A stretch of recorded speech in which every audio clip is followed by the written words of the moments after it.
Assalamu alaikum. Dr. Farhan Jum is here. This is our lecture number 4 of chapter number 1. In this lecture, we will study the Coulomb's law and its applications. First of all, the famous Coulomb's law statement is the force of attraction or repulsion between 2 point charges is directly proportional to the product of magnitude of charges and inversely proportional to the square of the distance between them is called Coulomb's law. Students, let we have two charges Q1 and Q2. If they are unlike charges, there is force of attraction between them, and if there are like charges like negative and negative charge, they feel force of repulsion.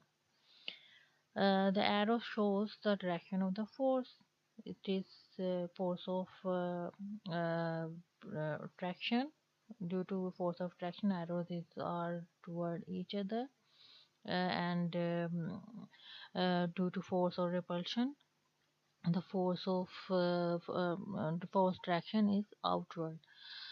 Uh, Next is some explanation from this figure. We can see is consider 2 point charges q1 and q2 which are separated by a small distance r and ये यहाँ पे हम देखें तो ये r है.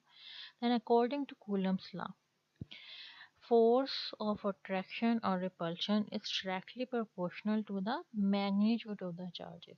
ठीक है, तो q1 is multiplied by the q2.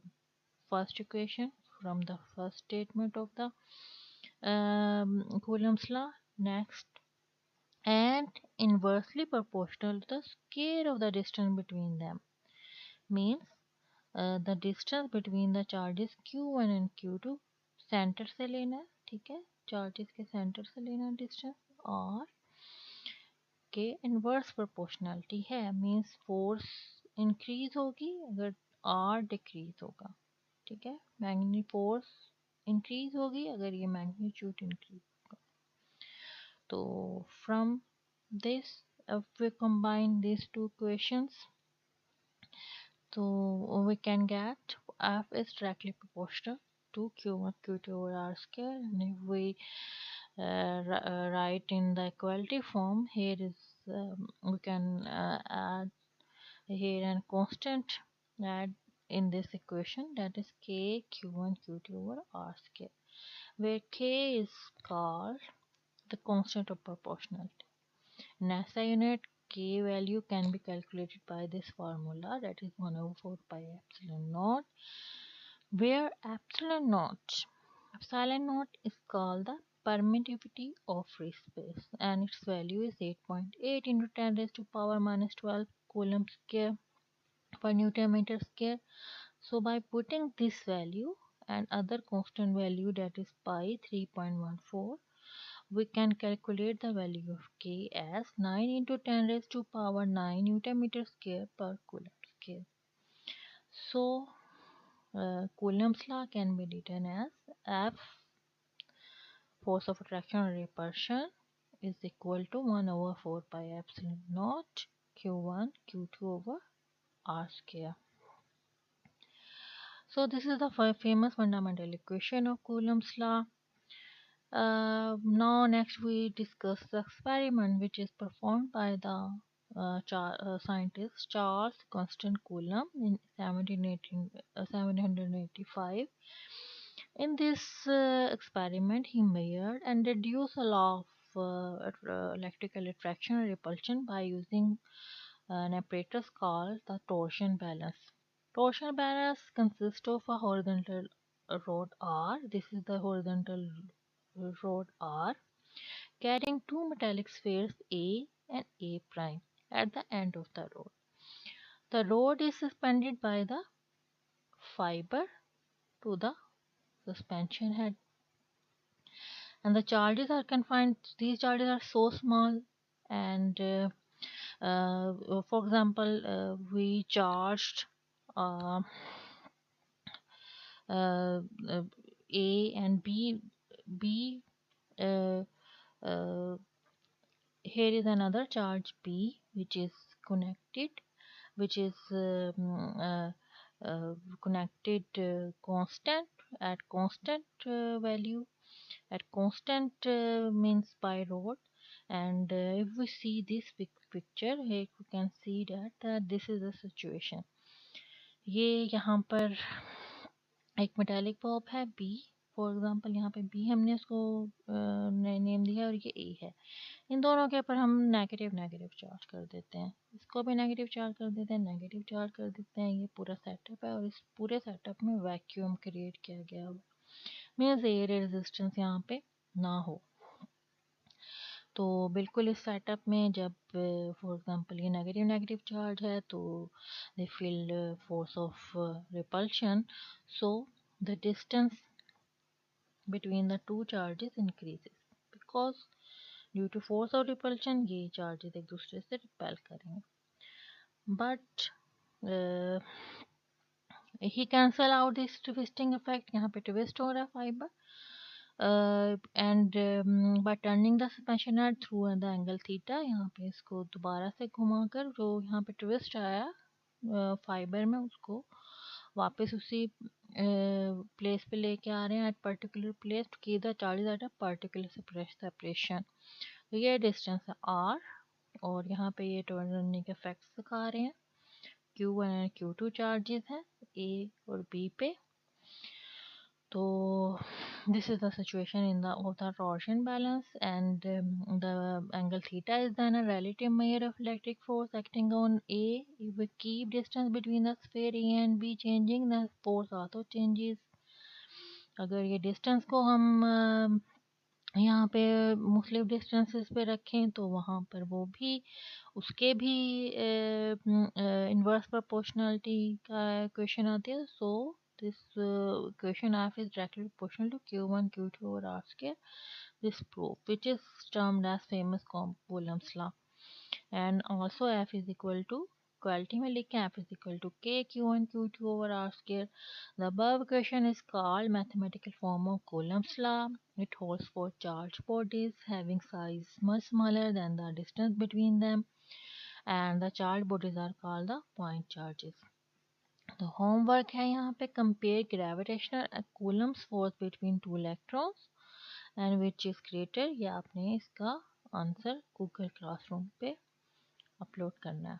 ठीक है, नेक्स्ट हम क्योंकि यहाँ पे हम कूलम्स लॉ में we discussed about the force of attraction and force of repulsion. So force is a vector quantity, so Coulomb force is also a vector quantity, and as we know the Coulomb force is a mutual force, means if we place two charges, if we have 2 point charges q1 and q2, if charge q1 exert a force on charge q2, then q2 also exert a force on charge q1, due to which these two charges feel some force of repulsion, and it is the direction of the force of repulsion F1 to represent the Q1 force exerts force on Q2, and M is represented by F12. F21 force is the Q2 exerts force on Q2 and is equal to F21 vector. ठीक है, vectorial form में ये हमने forces को लिख दिया। Now from Coulomb's law we know that force F12 magnitude is equal to K Q1 Q2 over R square. सो अब ये मैग्नीट्यूड फॉर्म है Coulomb's लॉ की। अब इसको हमने वेक्टोरियल फॉर्म में इसके क्वेश्चन को ड्राइव करना है। तो multiplying this equation with the unit vector R12, ठीक है, फोर्स F12 है तो R12 यूनिट वेक्टर के साथ, यूनिट R12 कैप के साथ हमने मल्टीप्लाई कर दिया। तो ये हमारे पास इक्वेशन आ गया F12 R12 unit vector is equal to K Q1 Q2 और R square R12 unit vector. We know from vector analysis unit vector a vector, any vector a is equal to magnitude of that vector and multiplied by the unit vector direction of that vector r unit vector। तो यहाँ से ये जो अगर हम यहाँ पे इस इक्वेशन को देखें तो this is the same equation. ठीक है, ये इसी तरह की फॉर्म बन रही है। तो इस वजह से हम इस पूरी इक्वेशन को F12 वेक्टर फॉर्म में लिख सकते हैं। अब ये F12 मैग्नीट्यूड को शो नहीं कर रहा, यहाँ पे ये वेक्टर को शो कर रहा है। F12 vector is equal to K Q1 Q2 over are square. अब यहाँ पर R12 यूनिट वेक्टर है और R12 यूनिट वेक्टर की यहाँ पे ये डायरेक्शन शो करता है फोर्स की डायरेक्शन भी इस तरफ है। R12 is represented direction of the force F12, and this equation number 1 is the vectorial form of vectorial form of vectorial form of Coulomb's law। ठीक है, नेक्स्ट अब आगे R21 के लिए भी हम उसी तरह की क्वेश्चन लिख दे सकते हैं। F21 is equal to F21 force is equal to K Q1 Q2 और R स्क्वायर R21 है, तो यहाँ पे R21 यूनिट वेक्टर आपने रिप्रेजेंट करना है। तो क्वेश्चन नंबर 2 दोनों आ गई। और आल्सो वी नो डैट कि ये क्वेश्चन में देखें, इसमें R21 और R12 दोनों की डायरेक्शन एक दूसरे से ऑपोजिट है। Means R12 is equal to minus R21।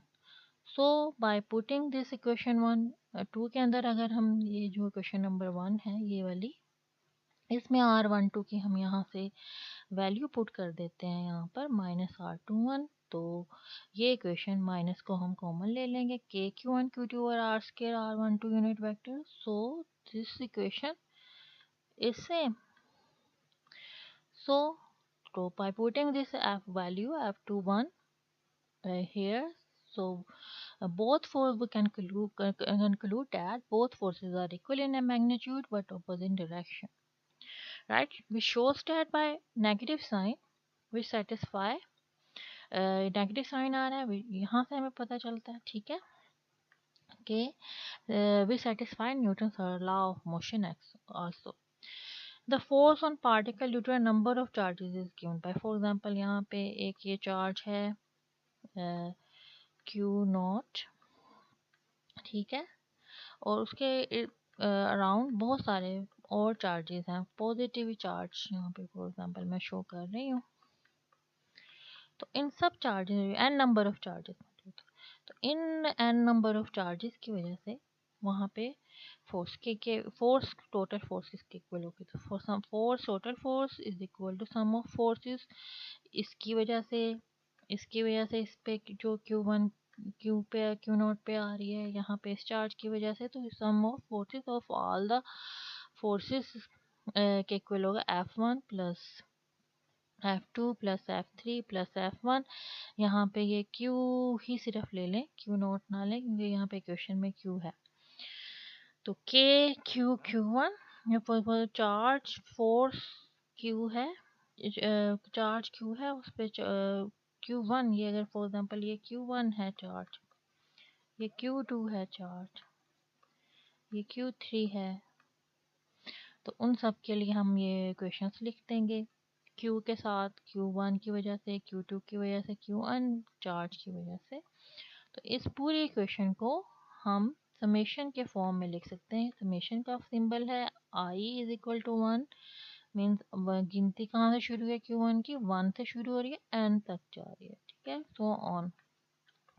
तो समेशन के क्यू यहाँ पे हर इक्वेशन में अगर देखें के क्यू सेम आ रहा है, तो हम इसको कॉमन ले सकते हैं, K q summation I to N, और क्यू ये 1 Q2 एंड सो ऑन। ये जो क्वांटिटी है चार्ज की यहाँ पे चेंज हो रही है, तो इसके साथ हम क्यू आई लगाएंगे और are square.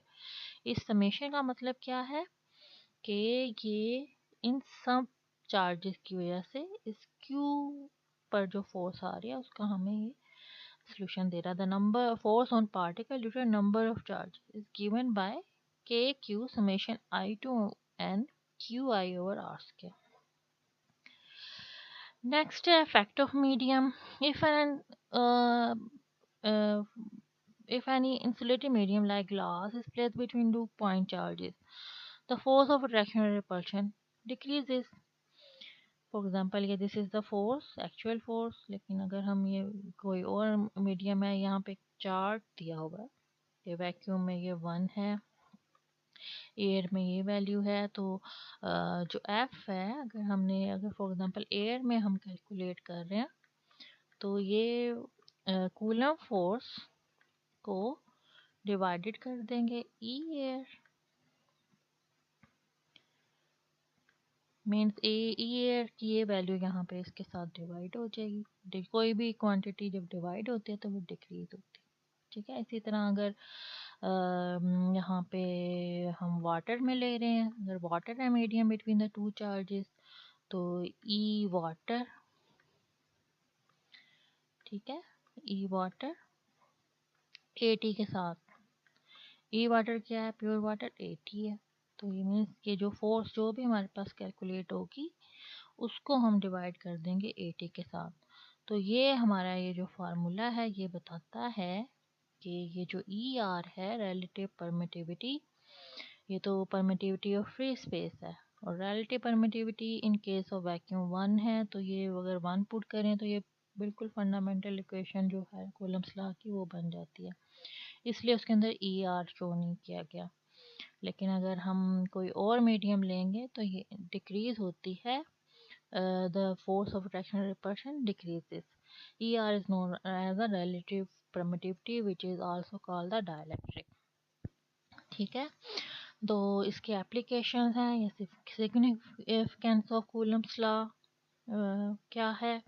This law when incorporate into structure of quantum physics correctly describe electric force that binds the electron of an atom to its nucleus. Nucleus में क्या होते हैं, प्रोटॉन्स एंड न्यूट्रॉन्स, ठीक है। तो और इलेक्ट्रॉन्स मौजूद होते हैं, नेगेटिव। तो इनके दरमियान जो फोर्स ऑफ अट्रैक्शन है वो भी कूलम्स लॉ डिस्क्राइब करता है, ठीक है। कूलम्स लॉ डिस्क्राइब करता है the force that binds atoms together to form the molecules, दो एटम्स के बाइंड हो रहे हैं, वो वहाँ पे फोर्स ऑफ अट्रैक्शन अप्लाई होती है, मीन्स कूलम्स लॉ अप्लाई होता है। उसको हम डिस्क्राइब कर सकते हैं by Coulomb's law, the force that binds atoms and molecules together to form solids and equal liquids, उसको भी हम करेक्टली डिस्क्राइब कर सकते हैं by applying the Coulomb's law. Also as the Newton law of gravitation, the Coulomb law is not an approximation, approximate value नहीं है, approximation नहीं है न्यूटन्स लॉ की तरह। it holds for most fundamental point particles like electrons and quarks. It remains valid in quantum limit also. However, the law doesn't give a complete description for charged particle accelerated near the speed of light. So this is the significance and application of Coulomb's law. Hope आप लोगों को इस topic की Coulomb's law and its application की समझ आ गई होगी। Okay, thank you.